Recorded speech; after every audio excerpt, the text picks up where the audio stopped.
여러분 오늘 본문 말씀 기억하신 분 계신가요? 오늘 본문 말씀 손 들라 그러면 목사님 그거 하지 마세요 할 것 같으니까요. 빌립보서 1장 21절 말씀이죠. 이는 내게 사는 것이 그리스도니 죽는 것도 유익함이라. 같이 한번 해볼까요? 이는 내게 사는 것이 그리스도니 죽는 것도 유익함이라. 다시 한번 해보겠습니다. 이는 내게 사는 것이 그리스도니 죽는 것도 유익함이라. 한꺼번에 해보겠습니다. 이는 내게 사는 것이 그리스도니 죽는 것도 유익함이라. 네, 감사합니다. 이는 내게 사는 것이 그리스도니 죽는 것도 유익함이라. 하나님께서는 이 말씀으로 저를 선교사로 불러주셨습니다. 이는 내게 사는 것이 그리스도니 죽는 것도 유익함이라. 제가 이 말씀을 본 것은 성경책에서 보지 않았고요. 한 묘비에서 봤습니다. 선교사님의 묘비에서 이는 내게 사는 것이 그리스도니 죽는 것도 유익함이라 이 말씀을 보았고요. 그리고 이 말씀을 통해서 하나님께서 나를 선교사로 부르시는구나 라는 하나님의 부르심을 강하게 체험했습니다. 제가 이런 선교사의 소명을 체험했었을 때는 갓 예수님을 알고 첫사랑 기간이었었습니다. 저는 예수님을 어려서부터 알지는 않았습니다. 고등학교 때 처음 예수님을 알았었고요. 그 전에는 이제 그것도 무슨 예수님을 알게 된, 교회에 나오게 된 특별한 간증이 있는 것도 아닙니다. 조금 밋밋합니다. 어렸을 때 초등학교 때부터 그런 질문들이 저에게는 있었습니다. 인생이란 무엇인가? 삶이란 무엇인가? 죽음이란 무엇인가? 어떻게 해야 의미 있는 인생을 살 수 있을까? 어떻게 잘 살 수 있을까? 부분에 대한 고민들이 많았었습니다. 초등학생이 그런 고민하면 조금 이상하죠? 특이했었습니다, 제가. 근데 그 질문을 했던 것은 뭔가 철학적인 아이여서 그런 것들보다도 인생 좀 쉽게 살아보고 싶었습니다. 그 고민에 대한 답을 안다 그러면은 남들 그냥 뼈 빠지게 고생하는 것처럼 고생 안 해도 쉽게 성공할 수 있을 거다라는 생각 때문에 그렇게 시작을 했고요.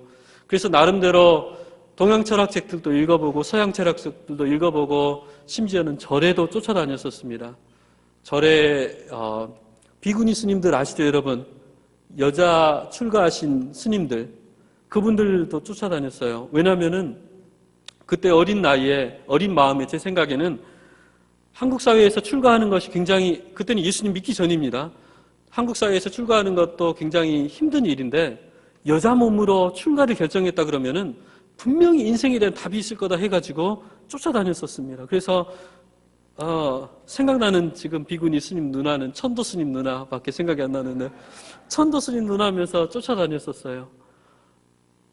그게 고등학교 1학년 때까지 그랬었습니다. 그런데 뭔가 잡힐 것 같다라는 마음들이 들 때도 있었습니다. 답이. 그런데 그때 저를 사로잡는 것들은 허무였었습니다. 허무. 그래서 계획했던 것이 이제는 이 답을 교회에서 찾아보자. 예수님을 통해서 찾아보자 라고 해서 신년 1월 첫 주간에 교회로 갔었습니다. 그게 제가 교회를 가게 된 배경들이고요. 그런데 교회로 가자마자 스님께서는 그냥 저를 내버려 두시지 않으시더라고요. 강권적으로 붙드시는 겁니다. 그냥 교회 가가지고 저는 처음이니까 뭣도 모르죠. 그렇지만 교회 가가지고 눈만 감으면은 하염없이 눈물들이 나옵니다. 하염없이 눈물들이 나오면서 가슴 속에는 굉장한 기쁨들이 있습니다. 그리고 그때는 너무나 여러 가지 다양한 감정들이 있었는데 너무나 신기했었습니다. 내가 알고 있는 세상은 내가 눈으로 보는 이 세상이 전부라고 생각했었는데 그 세상 밖에 있는 또 다른 존재가 나를 만져주시네 하면서 그것도 아주 신기했었고요. 거기에다가 나 같은 죄인인데 하나님, 세상을 지으신 하나님께서, 창조주 하나님께서, 나를 지으신 하나님께서 뭐가 아쉽다고 나한테 찾아와서 이렇게 만져주실까? 이런 것들 때문에 감격 때문에 기쁨 때문에 또 울고요. 그래서 은혜 받은 사람들의 얼굴 표정 어떻게 되나요? 눈물은 펑펑 쏟습니다. 그죠? 그렇지만 입은 어떤가요? 귀에서 귀까지 걸려있죠. 그게 제 모습이었었습니다. 6개월 동안 꿈과 같은 시간, 우리 주님과의 시간. 그러면서 제 안에 드는 마음들이 주님 나를 이렇게 사랑하시면 내가 어떻게 살까요? 라는 질문으로 또다시 됐었습니다. 근데 아까 말씀드렸던 것처럼 초등학교 다니면서 삶이란 무엇인가, 인생이란 무엇인가, 죽음이란 무엇인가 이런 이상한 질문들을 하고 다니면은 좀 특이한 아이잖아요. 그때 역시 조금 특이했었습니다. 이런 묵상들을 혼자서 시간을 이런 묵상들을 하면서 또 이상한 생각들을 하면서 혼자서 시간을 많이 보냈었는데 혼자서 많이 시간을 보낸 장소가 어디였었냐면요. 선교사의 묘역이었습니다. 혹시 광주 출신 계신가요? 전 광주 출신입니다. 광주 양림동이라는 곳이 있습니다. 그곳에 남장로 교단 출신 선교사님들 묘역이 있습니다. 평생 한국을 사랑해서 한국에 와서 섬기다가 그곳에 유해를 묻은 그런 선교사님들 묘지가 30개 정도가 있습니다. 그런데 80년대 중반 그때에는 거기는 개발이 안 돼 있어서 완전히 야산이었습니다. 그리고 묘지다 보니까 일반 사람들은 별로 오고 싶어 하는 곳이 아닙니다. 아주 조용합니다. 사람들 오지 않습니다. 그러다 보니 저처럼 조금 이상한 아이가 시간 보내기에는 가장 좋은 곳, 그곳이 선교사 묘역이었습니다. 자주 갔었고 시간들을 많이 보냈었습니다. 거기에서. 그런데 어느 날인가 주님 내가 그럼 어떻게 살까요? 라는 묵상들을 하면서 이러한 마음을 가지면서 그곳에 시간을 보내고 있는데 한 묘비가 눈에 띄더라고요. 한 묘비가. 이는 내게 사는 것이 그리스도니 죽는 것도 유익함이라. 이는 내게 사는 것이 그리스도니 죽는 것도 유익함이다 라는 이 묘비가 제 눈에 띄더라고요. 근데 제 질문이 뭐라 그랬어요? 삶이란 무엇인가, 죽음이란 무엇인가, 어떻게 살아야 인생을 의미 있게 살 수 있을까, 그거였었는데 말씀이 어떤가요? 이는 내게 사는 것이 그리스도니 죽는 것도 유익함이라. 내게 사는 것이 그리스도니 죽는 것도 유익함이라. 내가 찾던 답이 여기 있구나. 예수 그리스도구나. 그리스도구나. 내게 사는 것이 그리스도니 죽는 것도 유익함이라. 이 말씀에서 하나님께서는 제가 찾고자 했던 그 답들을 주셨고, 그리고 또한 그 답을 주시면서 하나님께서는 저를 선교사로 부르는 것을 알 수 있었습니다. 왜냐하면은 이는 내게 사는 것이 그리스도니 죽는 것도 유익함이다 라는 이 말씀, 이 묘비를 세운 선교사님, 그분의 인생을 한번 생각해 보시게요. 그분 인생 평생 예수 그리스도를 붙들고 살았습니다. 선교하면서 살았습니다. 그것도 이국 땅에서 선교하면서, 그리고 내 삶을 마감해서 내 육신의 뼈를 그곳에 묻었습니다. 그러면서 고백으로 이것만은 진리다라고 남겨놓은 것이 뭐냐면은 이는 내게 사는 것이 그리스도니 죽는 것도 유익함이다. 이 고백을 남겨놓고 가신 것입니다. 그럼 이 선교사님의 뼈가, 묘지가 이게 진리다라는 것을 증명하고 있는 것 아니겠습니까? 그래서 그 말씀을 들으면서, 그 말씀을 보면서 하나님께서 이 선교사의 인생을 통해서 나에게 인생의 답을 주신 것처럼 하나님께서는 나를 통해서 또 다른, 나를 알지 못하고 한국이라는 나라를 알지 못하는 그 누군가에게 인생의 답을 주시길, 그리스도를 나누길 하나님께서 원하신다라는 그 하나님의 부르심을 아주 강하게 체험할 수 있었습니다. 아, 하나님께서 나를 선교사로 부르시는구나. 그러한 하나님의 부르심에 따라서 사실 의과대학을 진학한 것들도 그런 이유에서 진학을 했었습니다. 의과대학에 들어가서 열심히 공부하고 졸업하고 그리고 결혼하고 개업하고, 그리고 나서 선교 왔습니다. 이러면 얼마나 좋겠습니까? 그런데 부끄러운 이야기지만 하나님의 그 부르심, 그 생생했던 하나님의 부르심이 시간이 가면서 점차 사그라드는 것이었습니다. 점차 사그라들고, 그게 가장 정점이 있었을 때는 제가 개원에서 환자를 볼 때였습니다. 제가 개원은 통증 치료 위주로 개원을 했었습니다. 그래서 환자들이 아주 많았었고요. 가장 적게 볼 때가 100명을 못 보는 경우들이 거의 없었습니다. 대개 100명에서 150명 왔다 갔다 하는 그런 상황들이었었고요. 직원들이 많을 때는 13명까지 직원들을 뒀었습니다. 그리고 환자분들 역시 저를 너무 좋아했었습니다. 하나님께서 더 이상 어느 정도까지 이 환자분들이 저를 좋아하셨었냐면은, 제가 폐업을 하게 됐었을 때, 병원을 접어야 될 상황이 됐었을 때 저 손을 잡고 원장님 가지 마세요, 눈물 찍으신 분들이 너무 많았었습니다. 그래서 제가 환자분들도 많았지만 그 환자분들은 저하고의 관계는 말 그대로 골수 팬클럽을 할 정도의 그런 분들, 그래서 다른 경쟁 병원이 들어오더라도 특별히 문제가 없는 그런 상황들이었었습니다. 그리고 저는 개원을 무척 즐겼었습니다. 뭐 돈 버는 것들도 즐겼지만 그것보다는 환자들과의 그런 관계를 너무나 좋았었고요. 너무나 좋았었습니다. 그리고 또 성공한 개업 의사로서 사회에서 인정해주고 밖에 나가면 원장님 하면서 고개 숙이는 분들 많고요.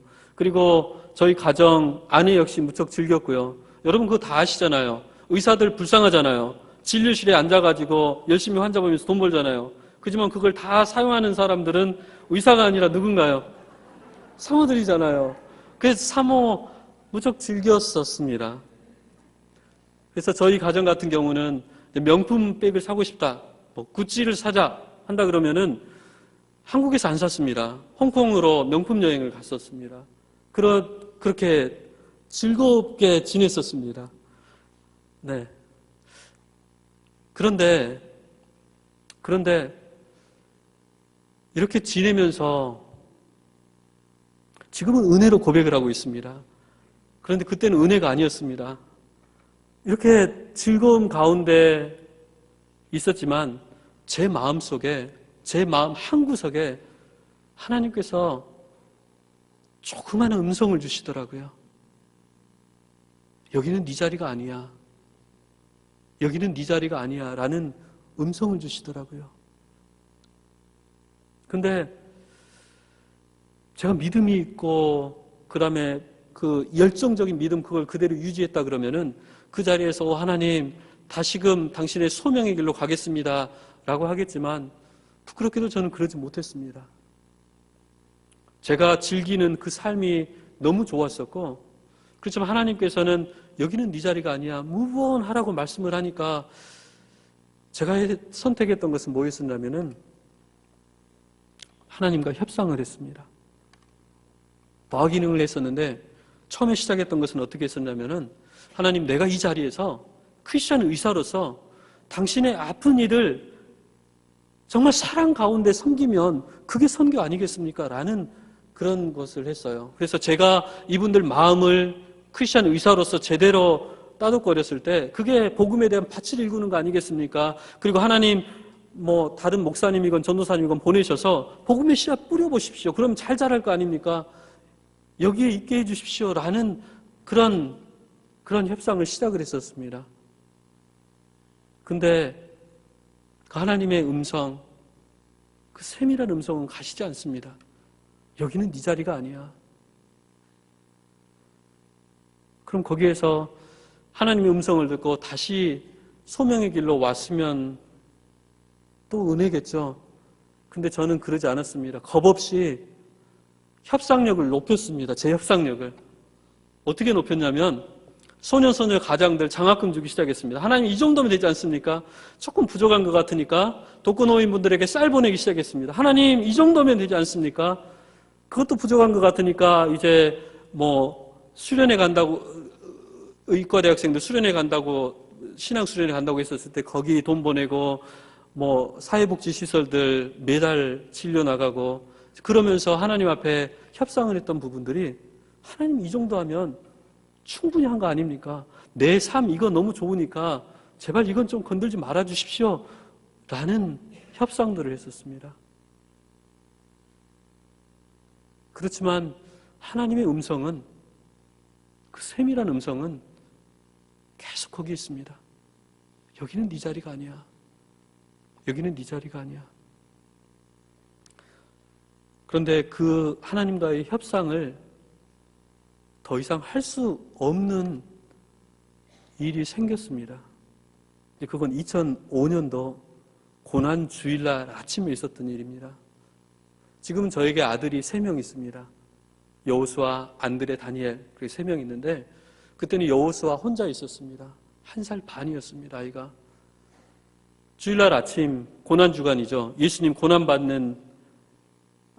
고난을 부활절 바로 전주 고난 주간, 그리고 고난 주일은 예수님의 고난을 기념해서 교회가 고난 주일로 지켜집니다. 그날 아침입니다. 교회를 가려고 아내는 식사 준비하고 있고요. 저는 서재에서 다른 일들을 보고 있는데 갑자기 거실 쪽에서 둔탁한 소리가 들리면서 아이가 자지러지게 웁니다. 여호수아가. 나가서 보니까 여호수아가 1살 반이어서 호기심이 많을 때, 근데 그날 아침에 하필이면 호기심의 대상이 어떤 거였었냐면 가스레인지 위에 있는 끓는 국물 냄비였었습니다. 키가 작으니까 올려다보면서 국물 냄비를 짚었고요. 쏟아져서 얼굴, 목, 어깨, 가슴 18% 화상을 입게 됐습니다. 부랴부랴 나와서 아이 싱크대에 찬물 식히고, 그런데 얼굴을 보는데 여기밖에 안 보입니다. 목 쪽. 그러는데 화상 심하면 부풀어 오르는 것에서 끝나지 않습니다. 물집 잡히는 데서 끝나지 않아요. 터져서 허옇게 벗겨지는 게 보입니다. 내 아들. 응급실에서 화상 환자 그렇게 많이 봤지만 제 아이가 화상에 걸렸을 때는 생각나는 게 하나도 없습니다. 부랴부랴 얼음 어플라이 하고 그래서 응급실로 데려갑니다. 응급실에서 아이가 치료를 받는데 화상 치료가 가장 아픈 치료 중에 하나입니다. 아이 이제 1살 반이어가지고 말 막 배우려는 시점. 그래서 어디가 아파요? 뭐가 어때요? 아프다는 그런 표현도 제대로 못하는데 아파가지고 아이가 그냥 발버둥을 칩니다. 근데 그걸 보면서 아빠로서 가슴이 녹아내립니다. 눈물이 펑펑 쏟아집니다. 그리고 진료하는 의사 선생님이 그런 얘기를 합니다. 상처가 깊어서 흉터가 생길 것 같다 그럽니다. 근데 그 얘기를 들으니까 이제는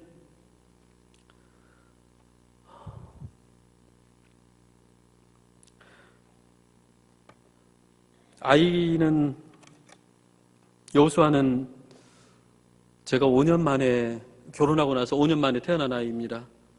그런데 여호수아가 5년 만에 태어난 건 5년 만에 태어나서 정말 귀한 아이다 이런 것들의 문제가 아니고요. 아이는 제 아내나 저나 아무런 문제들이 없었습니다. 아이를 낳을 수 있는 문제들은 없었습니다. 다만 문제가 하나 있었던 게 뭐냐면은 제가 좋은 아빠 될 자신이 없었습니다.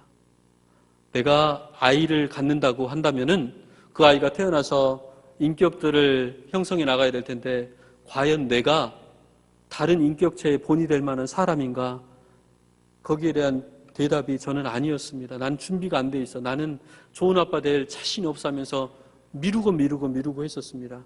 그런데 5년 만에 어떻게 태어났습니다. 아이가 태어난 것도 사실은 기적입니다. 아무튼 하나님께서 주셨고 아이가 태어났습니다. 근데 태어난 아이를 보면서 제가 할 수 있는 것은 도망갈 수는 없잖아요. 준비 안 됐으니까 저 그냥 가출하겠습니다. 그럴 수는 없고요. 그래서 준비가 안 됐지만 좋은 아빠 되려고 최선을 다했었습니다.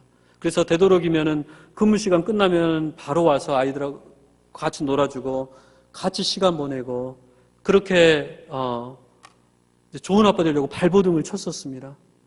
근데 그러면서 저에게 주어지는 메시지가 뭐였었냐면은, 좋은 아빠는, 준비된 좋은 아빠도 좋은 아빠지만 저처럼 준비 안 돼 있지만 아이랑 함께 시간을 보내면서 사랑하면서 좋은 아빠 되려고 발버둥 치는 것이 좋은 아빠다라는 그 교훈을 주셨어요. 그리고 사실 그 여호수아와의 관계 속에서 배운 이 교훈 때문에 제가 사실 이 자리에 설 수 있는 것입니다. 좋은 목사 역시 마찬가지 아닌가요? 준비된 좋은 목사도 좋은 목사님이시지만 하나님 보시기에 아직 준비가 되어 있지 않지만 나처럼 엉터리 목사이지만 성도들과 함께 사랑하면서 함께 예배하면서 함께 기도하면서 하나님 기뻐하신 좋은 목사 되려고 발버둥 치는 것이 하나님이 기뻐하신 좋은 목사 아니겠어요? 사실 그것 때문에 목사 안수 자리에 정말 부담 없이 기쁜 마음으로 나올 수 있었습니다. 저 같은 사람이 어떻게 여기 설 수 있겠습니까? 저 같은 사람이 어떻게 목사란 소리를 듣고 신앙의 본을 보려고 그런 마음을 먹을 수 있겠습니까? 근데 아무튼 여호수아를 통해서 이러한 것들을 저도 제 인생을 배워가는 그런 상황들, 그래서 너무너무 귀한 그런 아들이 여호수아였었습니다. 근데 이 아이가 화상을 입어서 그 고통 가운데 치료를 받고 있고, 그리고 거기에다가 흉터 생긴다라고 하니까 그 얘기를 들었었을 때 억장이 무너집니다. 가슴은 노도 그냥 눈물 펑펑 쏟는 것 말고는 할 수 있는 것이 없었습니다. 주일날부터 해서 월요일, 화요일까지 그렇게 아내하고 손잡고 껴안고 우는 것밖에 할 수 있는 것이 없었습니다. 마음을 잡을 수가 없었습니다. 그런데 화요일 새벽쯤 돼서 정말로 신기한 일이 벌어졌어요. 정말 노도 같던 제 마음이 고요해집니다. 평안해집니다.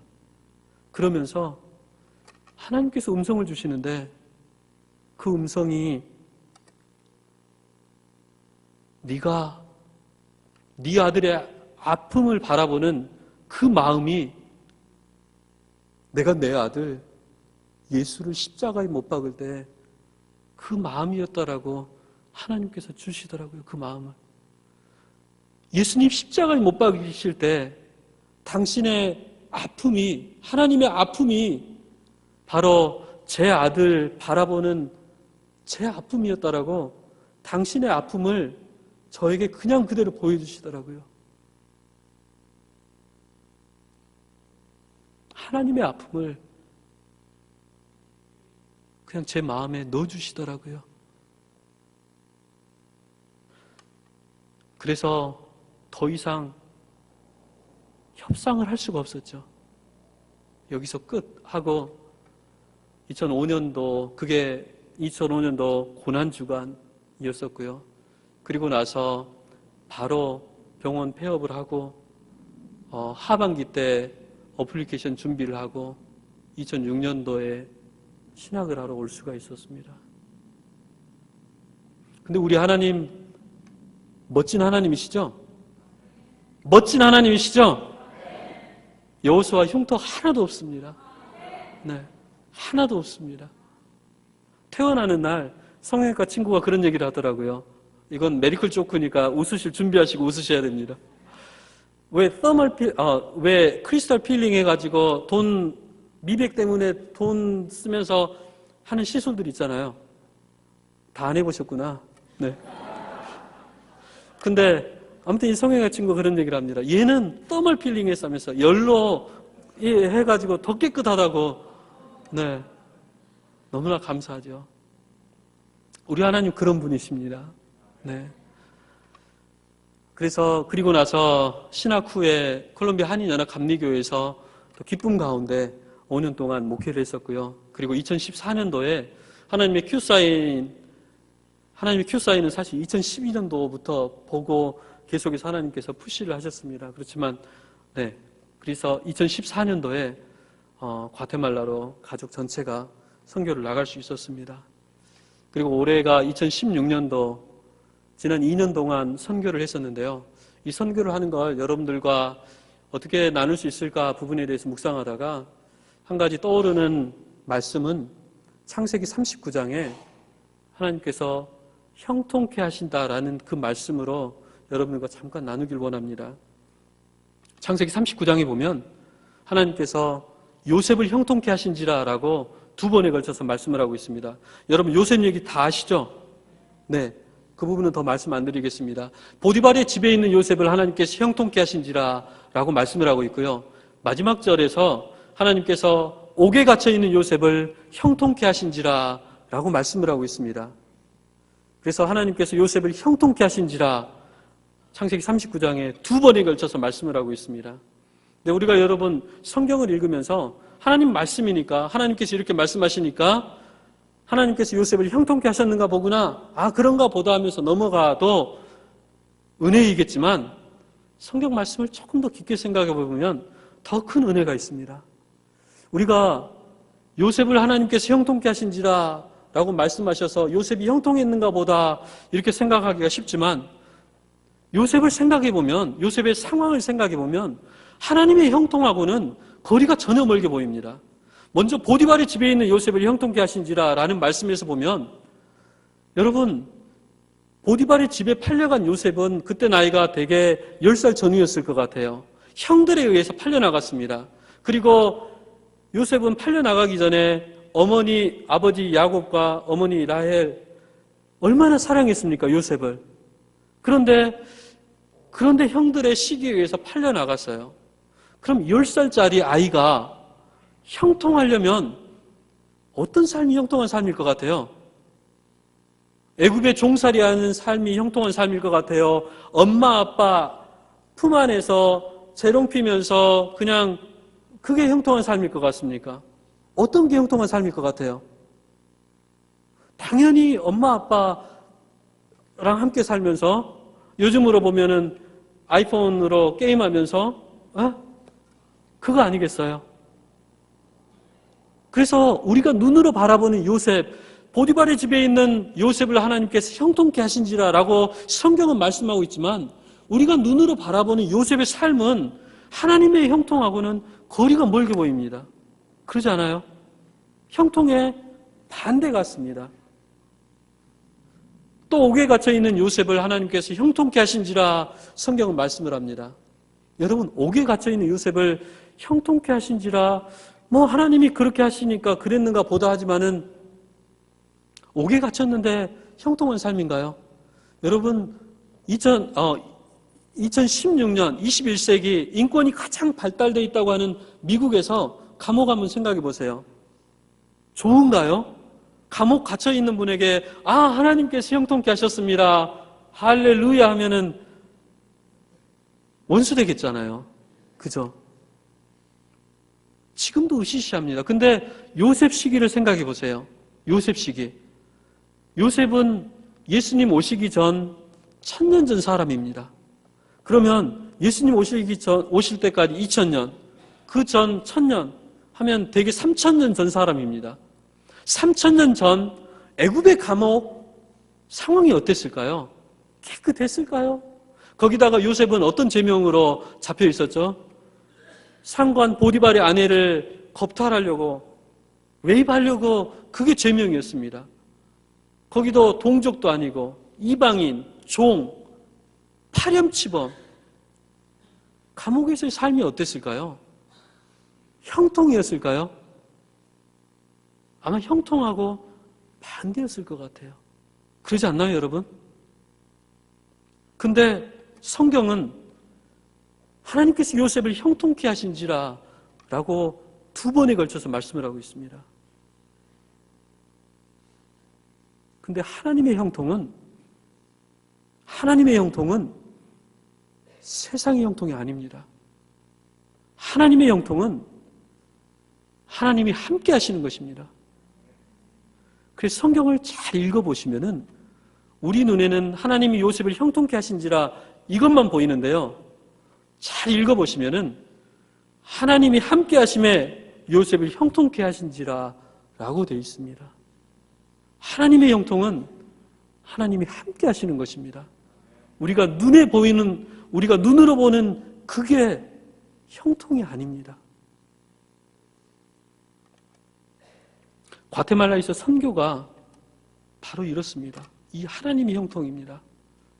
작년 2014년도에 저희 가정이 과테말라로 처음 가게 됐었을 때 콜롬비아에서, 사우스캐롤라이나 콜롬비아에서 과테말라까지 차 2대로 운전해서 갔습니다. 하나는 제가 운전했고요. 하나는 사모가 운전했습니다. 사모가 운전한 차가 혼다 아디시, 조금 더 좋은 차입니다. 그래서 아이들이 우리 엄마랑 간다고 하면서 가버렸습니다. 저 혼자 갔습니다. 근데 그 얘기를 할 때 성도님들이 그런 얘기를 합니다. 아니 목사님 말이 안 됩니다. 멕시코 갱단들 얼마나 위험한지 아십니까? 멕시코 목사님 초행길 아닙니까? 더더군다나 목사님 스페니시 아신가요? 모르잖아요. 거기다가 목사님 혼자 가시면 모르지만은 사모님과 아이들 같이 가면서 어떻게 그렇게 하실 수 있습니까? 안 됩니다, 안 됩니다 하십니다. 성도님들이. 그런데 그런 어려움들 제가 모른가요? 다 알죠? 딱 한 가지 이유 때문이었습니다. 재정이 없었습니다. 차량 쇼핑하는데 9,000불을 달라고 하더라고요. 그리고 저희 가정 한 사람당 700불 비행기표 하면은 곱하기 5 하면 3,500불 하면 12,000불, 13,000불 재정이 됩니다. 그 재정이 없었습니다. 그래서 운전해서 갔습니다. 8일 걸려서 갔습니다. 가는 것도 그렇게 녹록하지가 않습니다. 처음 텍사스까지야 인터스테이트 있으니까 얼마나 좋습니까? 근데 멕시코 지나자마자 길들이 조금 달라지기 시작합니다. 그나마 멕시코 시티까지는 괜찮습니다. 그런데 멕시코 시티 이후부터는 길들이 산악지역에 가지고 요동치기 시작합니다. 아이들 카시크닉스 때문에 이제 스트로브 하면서 찡얼거리고 머리 아파하면서 시작합니다. 여러분 보시기에 어떤가요? 형통의 모습으로 보인가요? 하나님 일한다고 하나님이 큐사인 내서 분명히 가고 있는데 우리가 눈으로 바라보는 모습은 형통하고는 거리가 멉니다. 그렇지 않나요? 그런데 저는 이게 형통이었음을 고백합니다.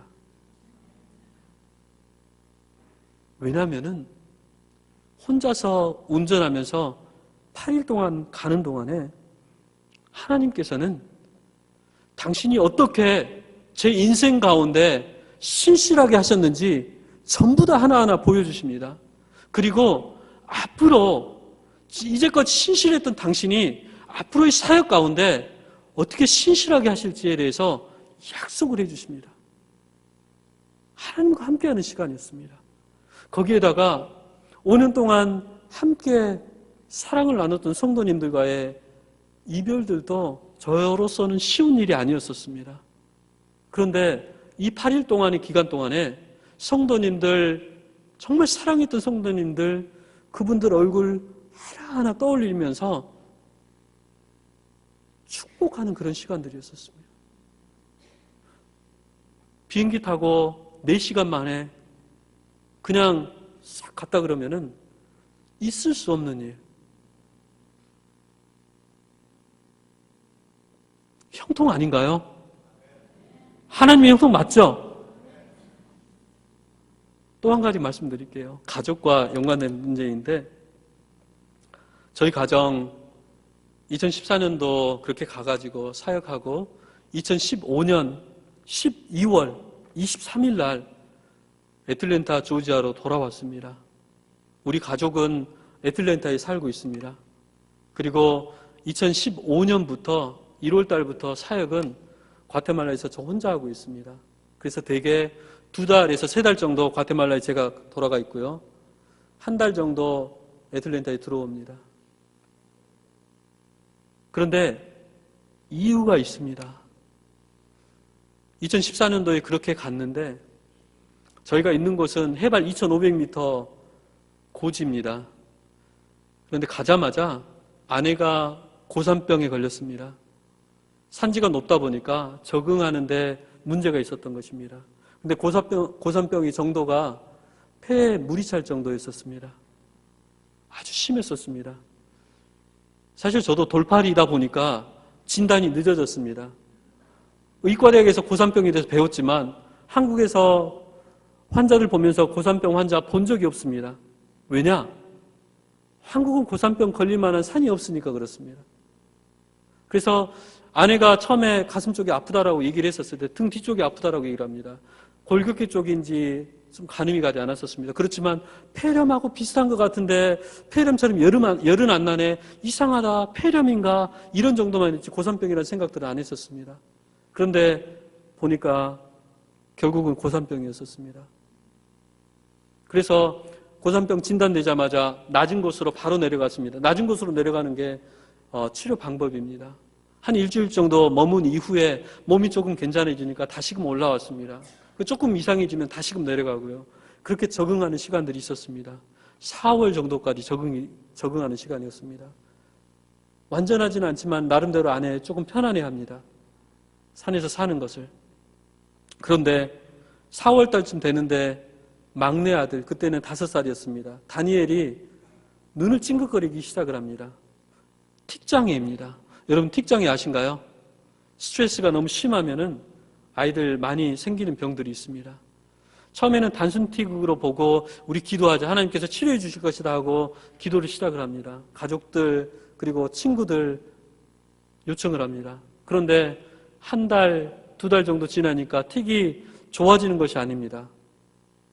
더 안 좋아집니다. 2달 정도 지나니까 보컬틱을 시작합니다. 하면서 이제 찡얼거리기 눈이 떨리기 시작을 합니다. 기도를 더 하자 해서 더 기도 요청을 하고 기도를 합니다. 그런데 좋아질 기미가 보이지 않습니다. 더 나빠집니다. 심지어는 어느 정도까지 갔었냐면 전신틱으로 갑니다. 아이가 이렇게 떱니다. 눈 뜨고 있으면 1분에 100회 이상씩 이상한 소리 하면서 몸을 이렇게 떱니다. 간질 발작은 아닙니다. 잠잘 때는 정말 잠잠하게 잡니다. 그런데 눈 뜨고 있으면 계속해서 이걸 합니다. 한국에 있는 소아정신과 친구들에게 연락을 해서 어떻게 할까 하면은 얘기를 합니다. 약을 먹이자. 근데 그 약이 완치하는 약이 아니라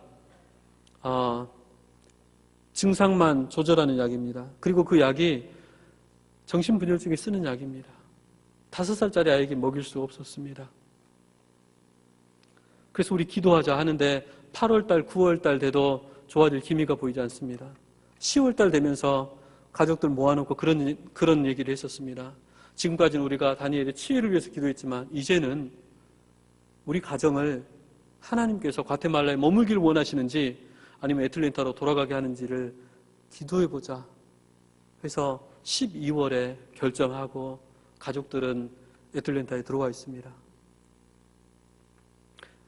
혼자서 과테말라에 지내는 것들이 물론 가족들은 역시 아빠 없이 또 남편 없이 애틀랜타에서 지내는 것이 그렇게 쉬운 일들은 아닙니다. 그리고 저 역시 과테말라에서 혼자 지내는 것이 쉬운 일들은 아닙니다. 처음에는 잘할 수 있을 것이다 라고 생각을 했었습니다. 그런데 그렇지 않더라고요. 첫 번째 딸, 두 번째 딸 보는데 아이들 같이 살던 집에서 아이들 사진들 또 그림 그려놓은 것들 보면은 그것 때문에 울컥해가지고 눈물 혼자서 줄줄 흐르고 있습니다. 시간이 조금 가니까 이제 그런 부분에 조금 내가 적응이 되는가 보다. 이제 잘할 수 있을 거야 하는데 또 청소하면서 아이들 가지고 놀던 레고 조각 나오면은 그것 때문에 그것 붙들고 또 거의 울고 있습니다. 힘듭니다. 요즘도 그렇게 2달, 3달 만에 집으로 돌아오면 아이들이 자기 자던데 다 버려두고 큰애는 12살이니까는 저랑 같이 안 있으려고 그러고요. 한 애는 안드레는 오른쪽, 다니엘은 왼쪽에 아빠랑 잘 거야 하면서 손 꼭 붙들고 잡니다. 지금도 그렇습니다. 네, 여러분 이런 거 보시면 어떤가요? 하나님 사역하는데 형통의 모습으로 보인가요? 어떠신가요? 형통하게 보인가요? 형통하고는 반대처럼 보이지 않습니까? 근데 저는 이 역시 형통이라고 믿습니다. 형통이라고 믿습니다. 아이들의 희생을 알기 때문에, 그 아픔을 알기 때문에 선교 뒤에서 일어날 때마다 아침마다 하나님께 정말로 질문을 합니다. 주님, 오늘 내가 이 자리에 있는 것이 정말 주님의 뜻입니까? 주님의 뜻이 아니면 지금이라도 당장 집에 가고 싶습니다. 라고 이야기를 합니다. 근데 그러한 고백들을 하면서 하루 동안에 선교 사역들 있잖아요. 선교 사역들. 그 사역들이 하나님의 뜻과 요만큼이라도 벗어난다 그러면은 제가 그 자리에 있는 이유가 없는 거잖아요. 그죠? 아이들 잘 먹고 잘 살다 그러면은, 아이들 희생하는 것 없다 그러면은, 저 희생하는 거 없다 그러면은 거기에서 내 뜻을 펼치건 하나님의 뜻을 펼치건 상관이 없을 거 아니에요. 그러죠? 그렇지만 사랑하는 사람들의 희생들이 너무나 크다 보니까 거기에서 내가 하는 정말 조그마한 것이라도 하나님의 뜻이 아니라고 한다 그러면은 아주 제가 웃기는 남자 되는 거잖아요. 빵점. 아니, 빵점보다도 정신 이상일 것 같아요. 아주. 그래서 선교의 사역 가운데 하나님의 뜻을 더 구할 수밖에 없습니다. 하나님의 뜻을 더 구할 수밖에 없습니다. 그리고 이런 가족이 떨어져서 사는 이 힘든 상황들이 형통이라고 여러분께 말씀을 드릴 수 있는 것은, 우리는 하나님의 계획을 아직 모릅니다. 하나님께서 어떻게 당신의 뜻 가운데서 다시금 합쳐주실지 우리는 모릅니다. 아직 보이지 않을 뿐이지. 하지만 하나님께서 당신의 때가 되시면 그걸 이루실 걸 믿습니다. 그래서 지금 이런 말씀들 하시면서 여러분 마음 아파하시지만, 혹시 누가 압니까? 1년 뒤에 제가 여기 다시 와서, 2년 뒤에 제가 와서, 그때 여러분 기억나시죠? 이래서 여러분들 마음 아프셨죠? 그렇지만 우리 하나님께서 이렇게 바꿔놓으셨습니다. 기쁨 가운데 우리 함께 기쁨을 나눌 수 있잖아요. 저는 그렇기 때문에 지금 어려움들, 아픔들이 형통이라고 믿습니다. 다니엘은 미국 돌아오고 나서 틱은 많이 좋아졌습니다. 전신 틱이랄지 음성 틱은 없어졌고요. 다만 눈을 조금 찡긋거리는 거랄지, 아니면 가끔씩 코랄지 입 주위를 찡긋거리는 그런 증상으로 아주 줄어들어 있습니다.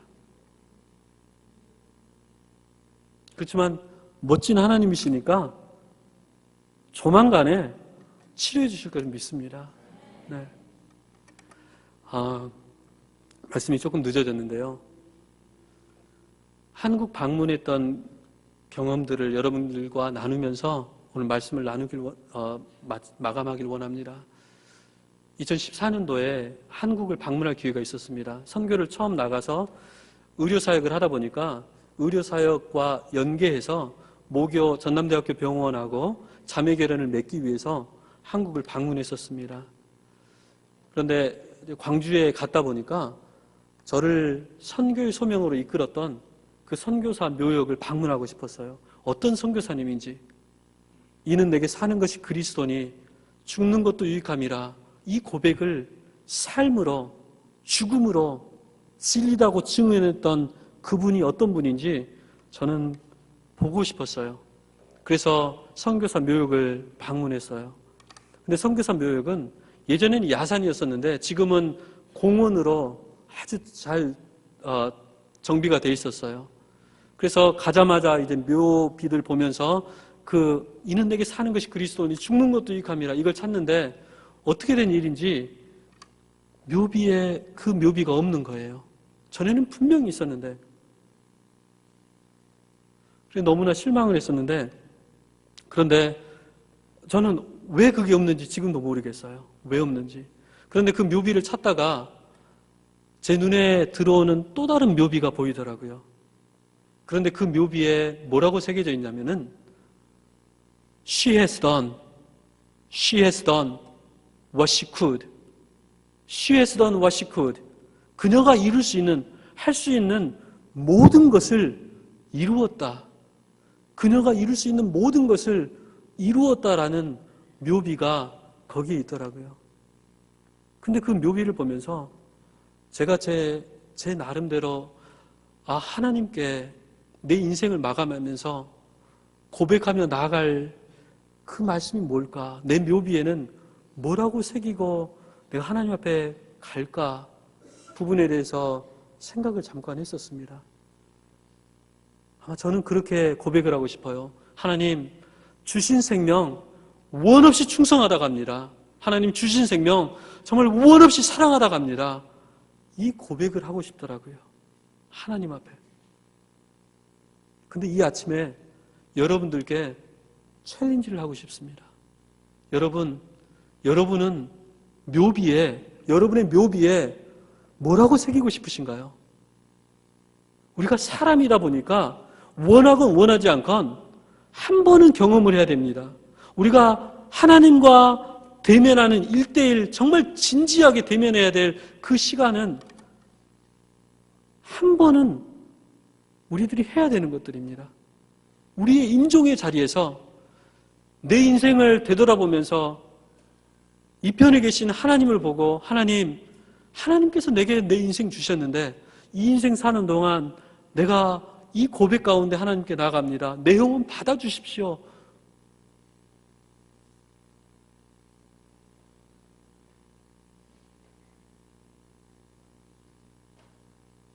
여러분, 그 고백을 하는 데 있어서 하나님, 내가 이 땅에서 살면서 벌어놓은 돈이 얼마나 되는지 아십니까? 내가 써놓은 논문이 얼마나 되는지 아십니까? 내 사업장이 얼마나 되는지 아십니까? 그게 무슨 의미가 있을까요? 그러지 않나요? 물론 이런다고 그래서 여러분들께 지금 이 시간부터 여러분 직장 다 그만두십시오. 그리고 과테말라로 오십시오. 선교하십시오. 이 말씀 드리려고 하는 거 아닙니다. 여러분의 삶의 자리에서, 여러분 가정 가운데서, 직장 가운데서, 교회 가운데서, 학교 가운데서 하나님께서 여러분의 인생을 통하여 이루시고자 하는 일들이 분명히 있으실 겁니다. 그리고 여러분들은 그걸 잘 알고 있습니다. 내 임종의 자리에서 내 자녀들, 그 자녀의 자녀들 삥 둘러서 서 있는 임종의 자리에서 하나님을 바라보면서 여러분 어떤 고백으로 나가길 원하신가요? 여러분의 묘비에는 무엇이라고 새기고 하나님께 가시길 원하신가요?